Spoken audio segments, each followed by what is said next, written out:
Bonjour chers frères et sœurs, heureuse de vous retrouver en ce 32e dimanche du temps ordinaire de l'année B pour notre méditation.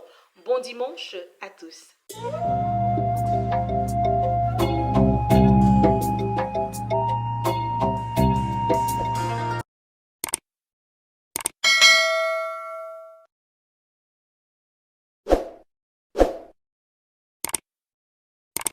Les tests en ce 32e dimanche nous invitent à faire l'expérience de la générosité de Dieu. Dieu est bon, il est généreux, il nous le montre et nous le démontre sans cesse. La première lecture, extraite du premier livre des rois, nous avons une conversation entre le prophète Élie et la veuve de Sarepta. Un très beau test d'ailleurs. Le prophète Élie va demander des séries de services à la femme, à la veuve de Sarepta. Le premier service, il va lui demander de lui puiser de l'eau avec sa cruche. Et cette dame va rendre ce service au prophète Élie sans récriminer, sans se plaindre. Ensuite, il va lui demander du pain. Et elle va dire qu'elle n'a pas de pain. Donc elle répond en toute honnêteté qu'elle n'a pas de pain. Mais elle va faire une déclaration de tout ce qu'elle a, de ses biens. Elle va dire au prophète, j'ai seulement dans une jarre une poignée de farine, un peu d'huile, c'est tout ce qui nous reste, mon fils et moi. Donc je pars chercher des morceaux de bois, je vais venir préparer tout ce que j'ai. On va en manger et nous mourrons. Donc nous mangerons et nous mourrons. À cette réponse de la dame, le prophète Élie va la rassurer. Il va la rassurer en lui demandant de ne pas avoir peur. Il va dire, n'aie pas peur, va et fais ce que tu as dit, mais avant, donc il va demander encore un autre service, mais avant, cueille-moi une petite galette, ensuite tu en feras pour ton fils et toi, car ainsi parle le Seigneur. Jarre de farine, point ne se puisera, vase d'huile, point ne se videra, jusqu'à ce que la pluie vienne arroser la terre.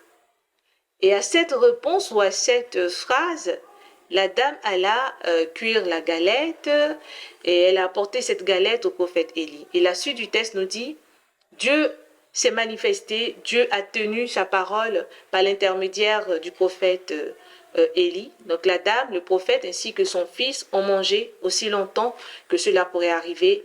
Ils en ont mangé. Alors, on pourrait se dire, quand nous regardons cette dame, on a la disponibilité de la dame, la charité de la dame, la simplicité de la dame. Mais qu'est-ce qui soutient cela? Pour moi, c'est la foi de cette dame.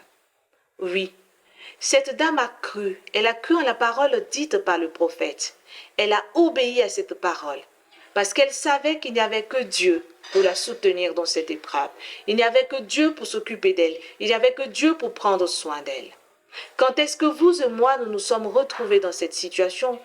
C'est sûr que nous avons vécu cette situation, nous-mêmes nous la vivons. Mais le plus important ici, quelle a été notre réponse? Quelle a été notre action? Ou comment est-ce que nous avons agi? Pour certains, ça aurait été le refus, ou même ça a été le refus. Pour d'autres, ça a été quoi? L'endettement.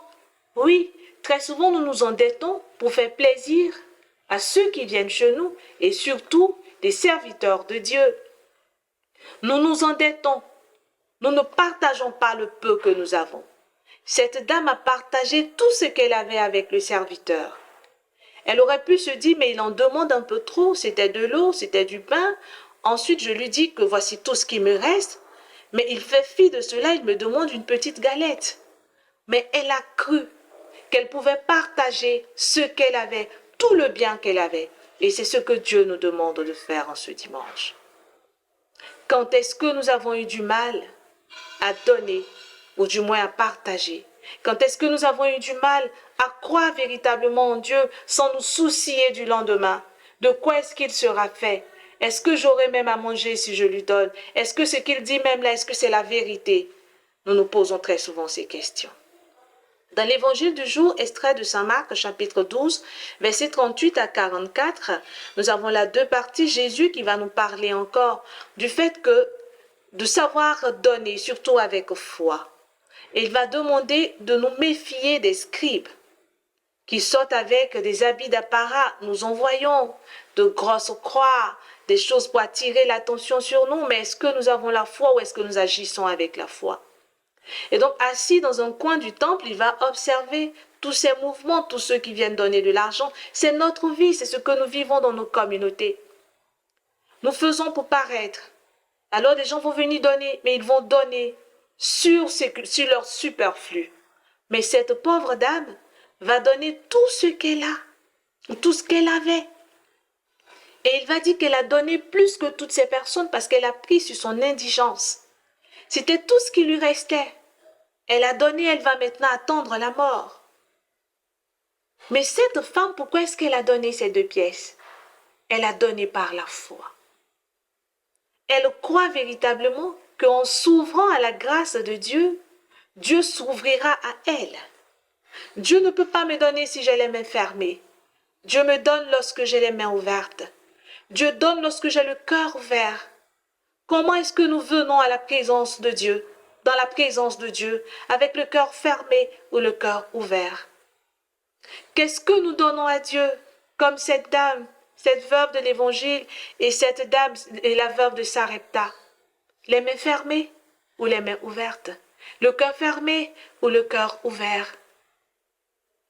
Est-ce que nous croyons même en ce que nous donnons? Ou nous voulons attendre d'avoir des millions et des milliards pour donner? Est-ce que nous savons donner de notre temps, de notre sourire, de notre joie, de notre paix de cœur, du cœur, pardon? Est-ce que nous savons donner de l'amour? Est-ce que nous savons donner ce que nous avons? Car tous autant que nous sommes riches de quelque chose et c'est cette chose que nous devons donner à Dieu. Qu'est-ce qui nous coûte? À force de donner sur nos superflus, nous emmenons d'autres à pécher, à s'endetter, à les voler. Pourquoi est-ce qu'on n'arrive pas à être honnête dans nos ministères, dans nos communautés de vie, sur nos paroisses, dans nos paroisses, parce que tout le monde veut paraître. Mais la veuve a déclaré tout ce qu'elle avait. Celle de l'Évangile a donné toutes les 2 pièces qu'elle avait. Pourquoi est-ce que nous empêchons certains de nos frères à s'avancer à l'autel du Seigneur, surtout quand c'est le moment de l'offrande? Mais est-ce qu'en voyant aussi les autres faire, cela doit nous empêcher? Aujourd'hui, nous sommes tous interpellés, au fait. Je donne avec foi. Est-ce que je sais, je m'abandonne? La veuve, elle s'est abandonnée de l'Évangile. Celle de la première lecture, elle a partagé ce qu'elle avait. L'autre a donné à s'abandonner à la grâce de Dieu. Comment nous donnons? Et de tout ceci, c'est Jésus qui nous justifie et qui nous donne la force d'agir avec foi. Sans cette foi, nous ne pouvons rien, mais surtout la foi qui se met en action. La générosité de Dieu est activée par notre foi, ou par notre foi active, par notre foi qui s'actionne. Frères et sœurs, en ce dimanche, demandons la grâce de donner tout ce que nous avons. Sur tout ce que nous avons, c'est notre énergie, c'est notre temps, c'est notre sincérité, c'est notre honnêteté de cœur, c'est notre vérité. Donnons.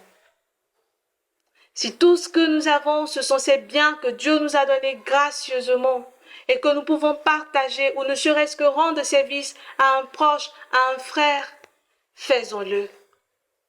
Et disons, Seigneur, en ce dimanche, comme la veuve de Sarepta, je veux partager tout ce que j'ai avec toi. Je veux te partager ma disponibilité. Je veux te partager mon sourire. Je veux te partager mon cœur. Je veux te donner ce que j'ai. Apprends-moi, Seigneur, à donner. À ne pas donner sur mon superflu. À ne pas me préoccuper du lendemain, mais à m'abandonner à ta grâce parce que je sais que toi seul tu peux t'occuper de moi. Qu'il nous donne la force d'y arriver et vous le savez, moi je vous aime, mais Dieu encore plus. Au revoir et très bon dimanche.